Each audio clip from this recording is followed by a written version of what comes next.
సంతోషం, వెళ్ళేటప్పుడు సంతోషమే, వచ్చేటప్పుడు సంతోషమే.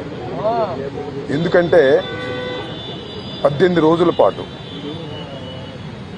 ఆల్ ఆర్ బెయిలబుల్ కేసెస్, 18 రోజుల పాటు సెంట్రల్ ప్రిజన్లో ఉండవలసిన పరిస్థితి ఏర్పడింది.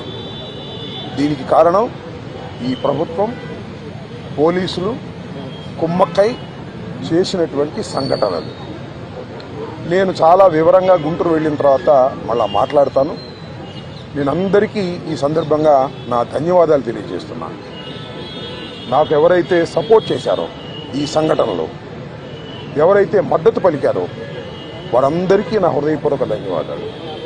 అలాగే కొంతమంది మద్దతు పలకలేదు, వారికి కూడా నా ధన్యవాదాలు. వారు ఏమన్నారంటే పెద్ద మాట అన్నారు, దానికి కూడా నేను గుంటూరు వెళ్ళిన సమాధానం చెప్తా. అదేమన్నారంటే అసహ్యంగా మాట్లాడితే దాడులు చేయరా అని. అసహ్యంగా మాట్లాడితే దాడులు చేయదలుచుకుంటే ఎంతమంది మీద చేయాలి? అసహ్యంగా మాట్లాడే వాళ్ళ మీద. అది ఒక అంశం. వాళ్ళకు కూడా నేను రేపు నా సమాధానాన్ని తప్పనిసరిగా చెప్తా. 18 రోజులు నన్ను జైల్లో పెడితే నేను భయపడతాననుకున్నారేమో.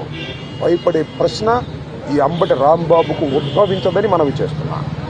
ఎందుకంటే ఈ చంద్రబాబు నాయుడు గారి ప్రభుత్వం వచ్చినప్పుడే జైల్లో ఉండటానికి సిద్ధపడ్డానని కూడా ఈ సందర్భంగా మనవి చేస్తున్నా. నన్ను హింసించాలని, నన్ను జైల్లో పెట్టాలని చంద్రబాబు, లోకేష్ ఎప్పటి నుంచో ప్రయత్నం చేస్తున్నారు. ఎక్కడో దొరికాను, లోపల పెట్టారు. చూద్దాం, టైం విల్ కమ్ అగైన్. పరిస్థితులు మళ్ళా మారతాయి. ఈ పాపానికి వారు పరిష్కారం చేయక తప్పదని కూడా ఈ సందర్భంగా నేను మనవి చేస్తున్నాను. రాజమండ్రి సెంట్రల్ ప్రిజన్ నాకు పట్టుదలను పెంచే ఒక శిక్షణా కేంద్రం అని కూడా ఈ సందర్భంగా నేను మనవి చేస్తున్నాను. మరింత పట్టుదలగా, మరింత కసిగా ఎన్ని కేసులు పెట్టినా, ఎన్ని రోజులు జైల్లో ఉన్నా ఒక్క అడుగు కూడా వెనక్కు వెయ్యను. జగన్మోహన్ రెడ్డి గారి నాయకత్వంలో ఈ కూటమి ప్రభుత్వాన్ని ప్రజాస్వామ్యబద్ధంగా కూల్చేంత వరకు ఈ పోరాటం ఆగదు. ఎన్నిసార్లు జైల్లో పెట్టినా వెనక్కు వెళ్లే ప్రశ్న లేదు. అన్యాయంగా, అక్రమంగా జైల్లో పెట్టారు.